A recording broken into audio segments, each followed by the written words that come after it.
hollered at Jack. I said, hey, how about if we run down to Delacroix?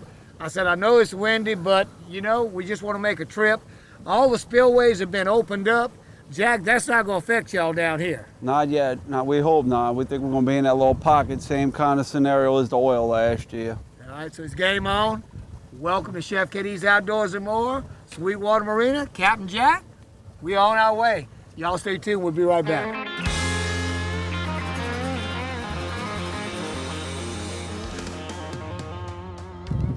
right, so you're not going to play.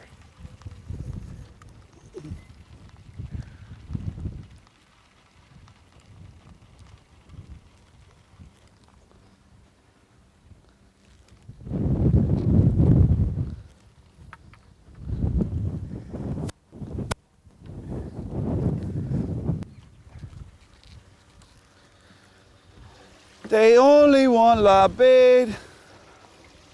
See, they got that heads program right now on live bait. When they get programmed into live bait, you better have live bait. Well, there's one thing that's a guarantee. On tough, high-pressure days, live bait sometimes is the only thing that's gonna get fish for supper so that you're not eating potatoes.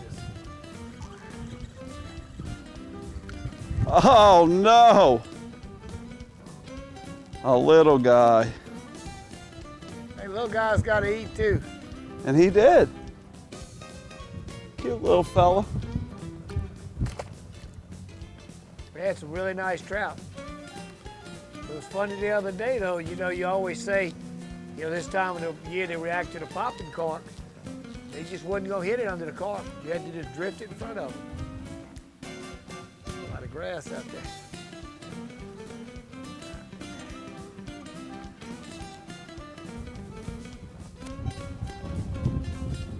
Get the net. Hey, you got Big your. trout. You want the net? Yeah. I don't have sure. the net. If that is it, you don't have a net? No, so you better make it look good on TV, KD. That can't be a trout then. Oh, it's a trout. I saw him. Yeah! Woo! Hello, baby. Get the net, he said. Water windy day. I thought he was bigger than that though. Oh no, you got too big of teeth to give a real kiss to.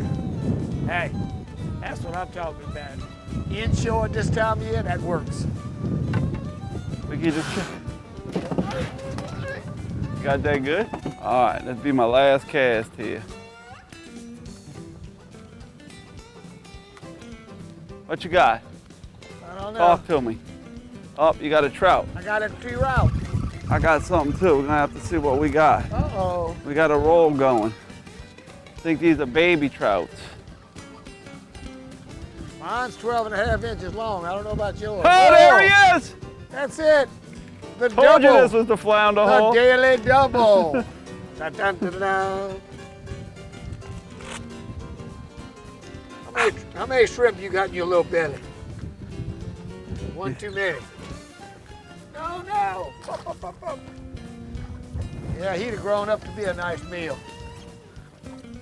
You ate too many of my shrimp. Nope. Oh, nice one. Oh man, I threw my shrimp off.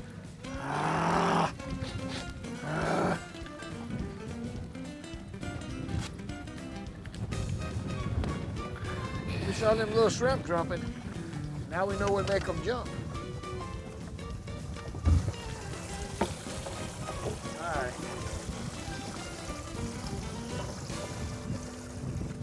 Could I get another shrimp, please? He almost jumped out my hand back in the water.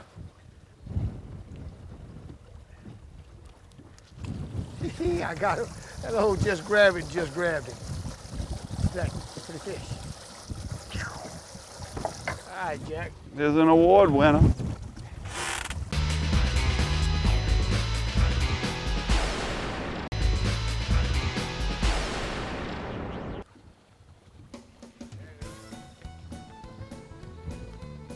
Whoa!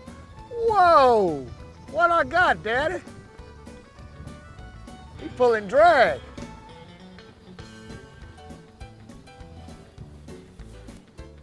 I have to do this Dudley style. Come on, baby. Pop! And the I boat. thought he was way bigger than that. Big enough to make the grease pop. He got a grease rating. And 50-mile-an-hour winds, it ain't too bad. I don't know what this is. I'll tell you why I went to the cork. The wind's got such a bow on it, tight line, and I was having trouble feeling the bite. It was moving out the strike zone. So I figured if I put the cork on there, I was just gonna let the wind straighten out my line and just leave it there. And it seems to be working. In fact, I think Captain Jack might put on a cork. A few more. And look, I'm telling you, I'm fishing deeper than my pole is long. So it makes a little interesting cast. I gotta be real careful because Colette's filming today. She told me if I hooked her, I was in trouble. Did Captain Jack hook up? What you got, buddy? I net him for you, but that captain I'm fishing with don't believe in nets. Uh-oh. You gotta flip that in the boat. Watch this. All right, watch this.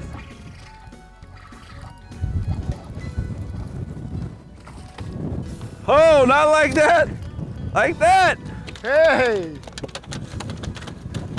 All right. A rojo. Oh yeah, buddy.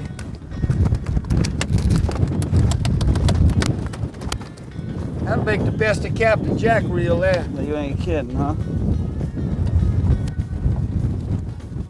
Oh, you got something for me? I think I can get it done.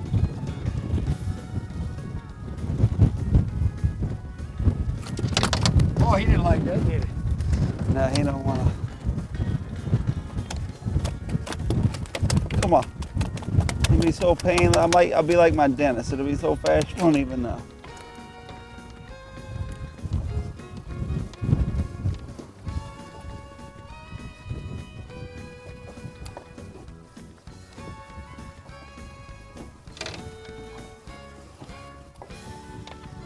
Thank you. That's the difference that braid makes.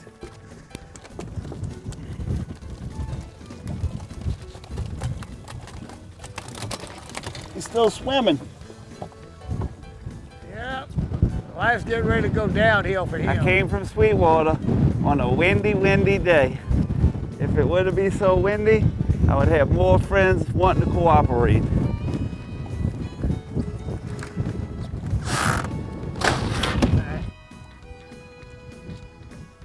We got about 8 fish in the boat. I promise you that wind wouldn't be blowing like it is. It'd probably be 30 or 40. I mean, this is totally unseasonal to have this kind of wind blowing this hard in the middle of May 15th. Unbelievable. This is what we're looking for. I done caught 3 of what he's got, but this is what we're looking for. Right here. Hello.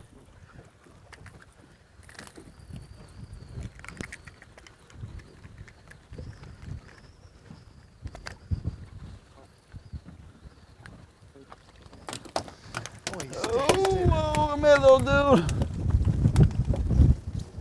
All righty then. See shrimp jumping, that usually means there's something eating them. And that usually means that they're gonna eat what we throw it. What in the Uh-oh, I world? think we got a run going. A little run. Mine ran too little. I think this one will make the cut. Oh yeah. Oh yeah. Captain Jack will get you, trout. And it wasn't a line, but this is rated G. I mean, it's really difficult what we're doing in the conditions we're doing it in. I mean, it intensifies the catching abilities by 60% less chance in winds like this. Like I said, right off that point, just barely off that point.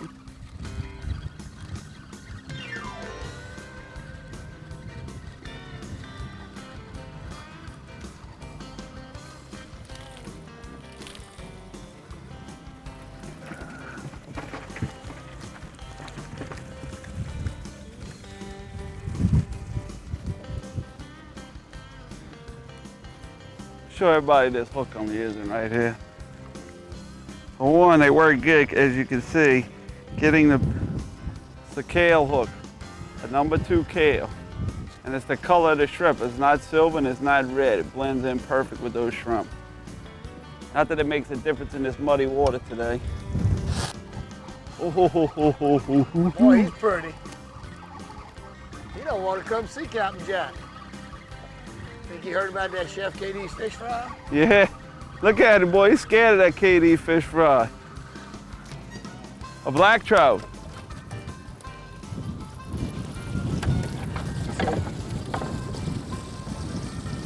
Getting a lot of practice there in open face doing crazy stuff. Get 5 or 6 people in a boat. See some of these idiots do it. Another nice little Delacroix inside trout. You don't have to go outside. Just stay right on the inside. How big's that oyster shell? Big. Big oyster shell? Big. Oh no! Look at that, I think I got me. Ooh, that flounder. Bam, bam. Can you smell that flounder? I know one thing, it beat my hands to death. Yeah. Oh man, we could have took a commercial break to where I got him hooked. Jump, jump, jump. That's pretty, pretty, pretty. I might require another cast. I don't know. I know what it is now. Another sweetwater speckled trout. How about a sweetwater flounder, baby? Oh, we on a little roll here A again. double, the daily double. Now you tell me that makes any sense. 30 minutes without a bite, we make 4 casts and get bit 4 times. Hey guys, thanks for watching Chef KD's Outdoors and Moors with the Sweetwater Captain Jack. We heading into the kitchen. I'm gonna actually do this in the studio. Ooh, look at this. Ah, yo. That's a mouth, can I tell you? What you think about that? Stick your finger in there. How about if I stick your finger in there? Guys, don't forget, if you go down to Delacroix, right where Bahia Gentili hits, Sweetwater Arena, great place to come fishing, but guess what? Stay a couple days, spend the night. Got 5 beautiful cabins, well, not cabins, excuse me, 5 beautiful rooms just waiting for you. Hey, if you don't feel like cooking, what's Cindy gonna do? Breakfast, sandwiches to go, supper when you come back. That's what it's all about. That's the Sweetwater story. Hey, just call the number right at the bottom of the screen or hit the website. And that's what it's all about. And well,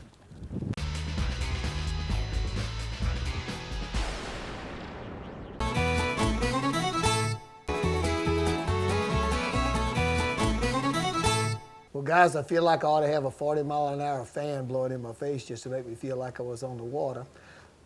I saved one of these really big flounders, and I'm not going to show you how to dehead it. Basically, all I did was just take a knife and just saw it off. You feel right up by the head where the meat stops and you saw it across.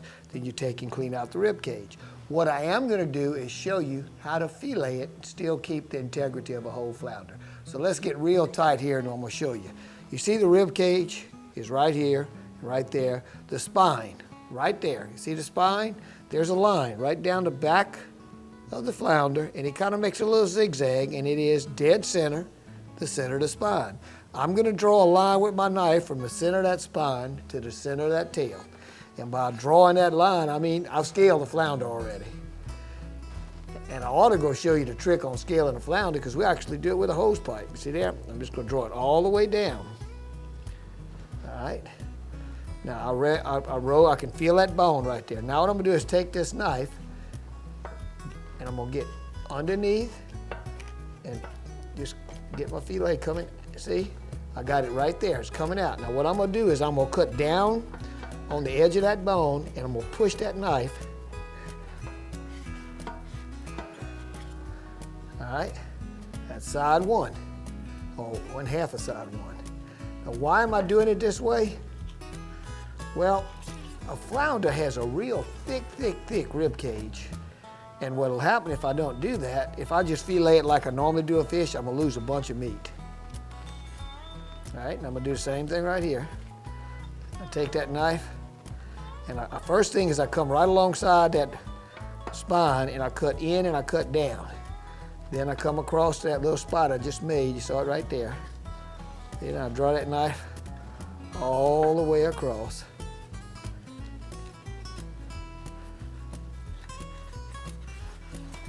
Okay, there you go. Got left a little bit of meat there, but not very much. All right, now I'm gonna flip the flounder over to the belly side. Now I'm gonna do the belly the same way, but not quite. So now let me put it on a cutting board so you might be able to see it a little better. I want the belly fillet to be all in one piece. So I'm gonna start right here from the side. I'm gonna run it all the way along those bones till I feel that center rib cage.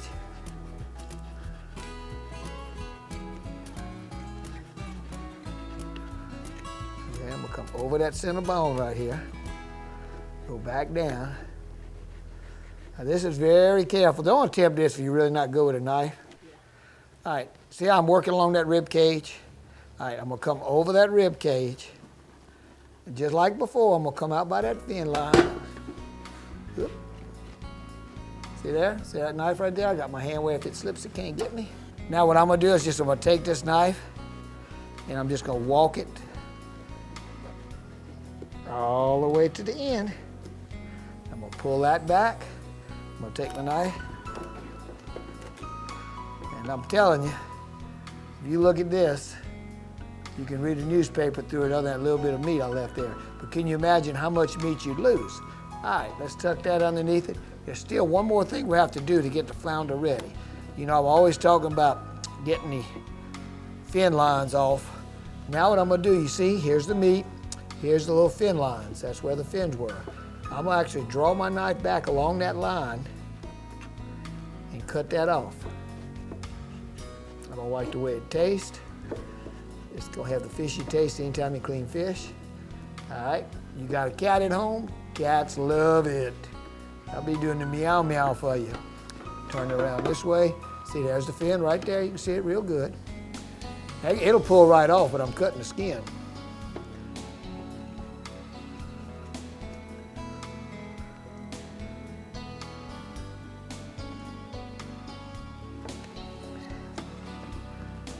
See, that skin's still on there, and that skin has a delicious flavor. All right, we'll do the same thing on the belly.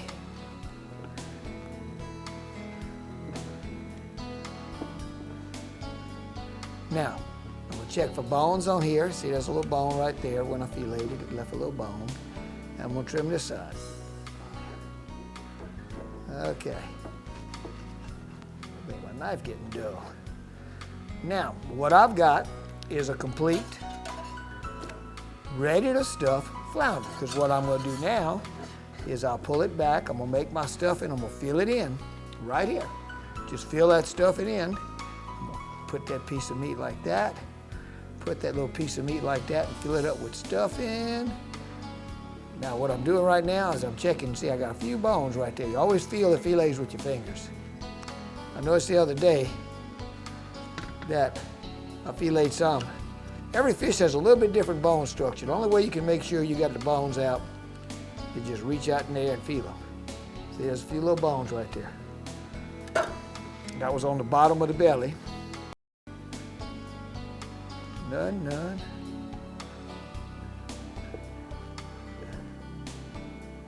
All right, no bones. Guys, next week, I'm gonna show y'all how to make an awesome flounder stuffing from using a redfish. I mean, I can only show you so much in a few minutes. I was really wanting to show you how to debone this flounder. It's an art in itself. When you learn it, it's some of the most delicious things you've ever prepared. Now, I didn't show you because it's just so hot outside, I didn't want to miss you. But we literally take the hose pipe with a regular old spray nozzle, and we take that flounder and we take that hose pipe and we just spray it, just like that. And look, I didn't scale this thing, but with the hose pipe. And you can watch the scales peel off. You do both sides with the hose pipe. Man, look, so much easier than trying to fight scraping it with a spoon, you know, scraping it with, you know, any kind of other way or scale or whatever. It is awesome. Easiest way. I got to give Bozo, the guy that works with me, gets my fresh catfish out of Lake DeSalmon, credit for that. I didn't realize you could do it. You know, always listen and learn. I'm Chef KD. I want to thank you for tuning in. Appreciate all the feedback we've been getting. You got something you want us to cover as far as an area, or you got something going on where we could come down and shoot a show with you, hey, hook up with us, give us a shout off the internet. We'll be glad to try to work it into our schedule. Until next time, I really enjoyed presenting what I call Louisiana, the joie de vie, the joy of life from me to you. Till next time. Ba-dum-bum, ba-dum.